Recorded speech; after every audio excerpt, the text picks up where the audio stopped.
नमस्कार। मैं राहुल गौड़। अशोक पांडे जी द्वारा रचित लपू झन्ना मैं आपके लिए आजकल पढ़ रहा हूँ। पिछले 5वें अंक में ऑस्ट्रेलिया के राष्ट्रपति को लाने वाले हेलीकॉप्टर की उड़ाई धूल अब तक छट गई होगी। लीजिए अब 6ठा अंक सुनिए। शीर्षक है एक कस्बे का जुग्राफिया वाया थोरी मास साहब। एमपी इंटर कॉलेज में सबसे ज़्यादा खौफ था तिवारी मास साहब का।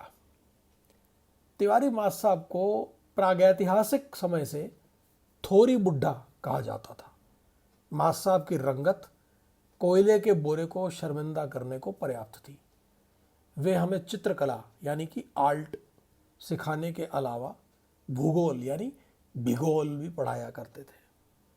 शुरू शुरू में तो उनकी जबान मेरी समझ में आती ही न थी, पर जब एक दफ़े लफत्तू ने मुझे बताया कि वे दरअसल हमें गालियां देते थे तो मैं उनसे और ज़्यादा खौफ खाने लगा। सुतरे यानी ससुरे उनका फेवरेट शब्द था और उन्हीं दिनों रिलीज़ हुई शोले के असरानी की अदा के साथ उन्होंने पहली बार क्लास में एंट्री ली थी। अंग्रेजों के टाइम का मास्टर हूँ सुतरों, बड़े बड़े दादाओं का पेशाब लिखला करे मुझे देख के। मेरी क्लास में पढ़ाई में ध्यान न लगाया तो सूत्रों मार मार के हेलीकॉप्टर बना दूंगा। मास साहब के पास एक पुराना तेल पिया हुआ डंडा था। गंगाराम नामक ये ऐतिहासिक डंडा उनकी बाह में इतनी सफाई के साथ छुपा रहता था कि जब पहली बार क्लास के पीछे के बच्चों को उसका लुफ्त मिला था, मेरी समझ ही में नहीं आया कि मास साहब को वो डंडा मिला कैसे। उन दिनों घुंघराले झब्बा बालों वाले विख्यात बाबा ने हवा से घड़ियां और भभूत पैदा करने की परंपरा चालू की थी। मुझे लगा हो ना हो मास साहब को कोई दैवी शक्ति हासिल है, लेकिन जल्द ही लाल सिंह ने हमें गंगाराम की कई महागाथाएं सुनाई। मास साहब का व्यक्तिगत जीवन मुझे बहुत आकर्षित करता था, लेकिन बहुत आधिकारिक तौर पर उनके बारे में किसी को भी ज़्यादा मालूम नहीं था। उनका एक बेटा इंग्लैंड में रहता था, क्योंकि वे हर हफ्ते हम में से किसी होशियार बच्चे को नज़दीक के पोस्ट ऑफिस भेजकर विदेशी लिफाफा मंगाया करते थे। इंटरवल के समय उन्हें कॉलेज से लगे तलवार रेस्टोरेंट में तन्मय होकर चिट्ठी लिखते देखा जाता था। उनकी एक लड़की भी थी जो 4th क्लास में कहीं पढ़ा करती थी। उसे किसी ने देखा नहीं था, लेकिन तिवारी मास साहब अपने हर दूसरे किस्से में उसका जिक्र किया करते थे। इन वाले किस्सों में तिवारी मास साहब खुद ही हमें डराने के लिए अपने आप को किसी भूतखा फिल्म के खलनायक की तरह पेश किया करते थे। खैर, आर्ट की शुरुआती क्लासों में हमें ऑस्टवर्ल्ड का रंग चक्र बनाकर लाने को कहा जाता था। बाहर से बहुत आसान दिखने वाला यह चक्र बनाने में बहुत मुश्किल होता था। एक तो उसे बनाने की जल्दी, फिर उसे सुखाने की बेचैनी, रंगों का आपस में मिल जाना और एक दूसरे में बह जाना आम हुआ करता था। हमारे पड़ोस में एक मोटा सा आदमी रहता था। उसके गोदामनुमा कमरे की हर चीज मुझे जादुई लगा करती थी।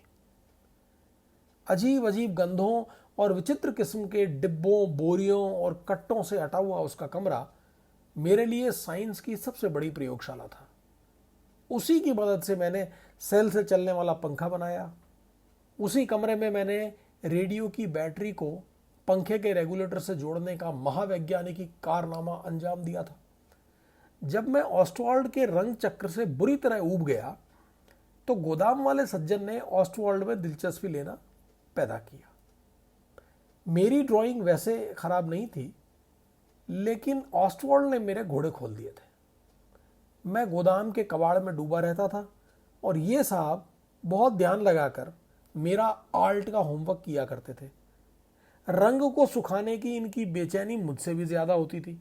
एक बार इस बेचैनी में आर्ट की कॉपी को पंप वाले स्टोव के ऊपर अधिक देर तक रहना पड़ा और कॉपी तबाह हो गई थी। इस हादसे के बावजूद मुझे तिवारी मास साहब के डंडे का स्वाद नहीं मिला, क्योंकि मैं क्लास में होशियार के तौर पर स्थापित हो चुका था। खैर, इस घटना का जिक्र फिर कभी। करीब महीने भर तक ऑस्टवर्ल्ड के रंग चक्र से जूझने के बाद तिवारी मास साहब को हम पर रहम आया और हमने चिड़िया बनाना सीखना शुरू किया। मास साहब सधे हुए हाथों से ब्लैक बोर्ड पर बिना टहनी वाले एक पेड़ पर बेडौल सी चिड़िया बना देते थे और हम सब ने उसकी नकल बनानी होती थी। मैंने कहा था कि मेरी ड्राइंग बुरी नहीं थी, सो मैंने नकल सबसे पहले बना ली। मास्टर साहब बाहर मैदान में पतंगबाजी देखने में मसरूफ़ थे। मैंने अपनी कॉपी उन्हें दिखाई तो उन्होंने सर से पांव तक मुझे देखकर कहा, बहुत सियाना बन्निया सूत्रे, इसमें रंग तेरा बाप भरेगा। इसके पहले कि चिड़िया की रंगाई के बारे में मैं उनसे कुछ पूछता, मास्टर साहब ने खुद ही मेरी उलझन साफ कर दी। अब घर जाके इसमें गुलाबी रंग करके लाइयो। इस अस्थायी अपमान का जवाब मैंने अपनी कला प्रतिभा द्वारा देने का फैसला कर लिया था। घर पर सारे लोगों ने उस बेडौल चिड़िया का मजाक बनाया, लेकिन मुझे तो उसी चिड़िया को रंग कर तिवारी मास्टर साहब की दाद चाहिए थी। उल्लू, गौरैया और ऑस्ट्रिच में मेलजोल से बनी चिड़िया का पेट जरूरत से ज्यादा स्थूल था और क्लास में जिस चिड़िया को मास्टर साहब ने बनाया था उसकी आंख सबसे विचित्र जगह पर थी।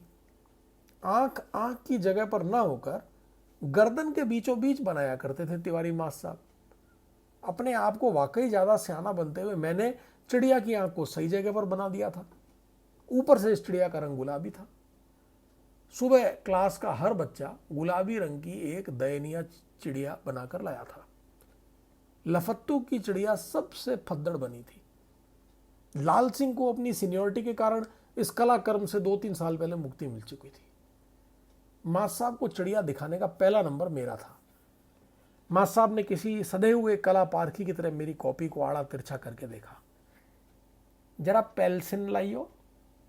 मैंने उन्हें पेंसिल दी तो उन्होंने चिड़िया की गर्दन के बीचों बीच पेंसिल से एक गोला बनाकर कहा, सूत्र यहां हुआ करे आंख, पहले वाली मेट के नई वाली में रंग कर लाइयो कल को।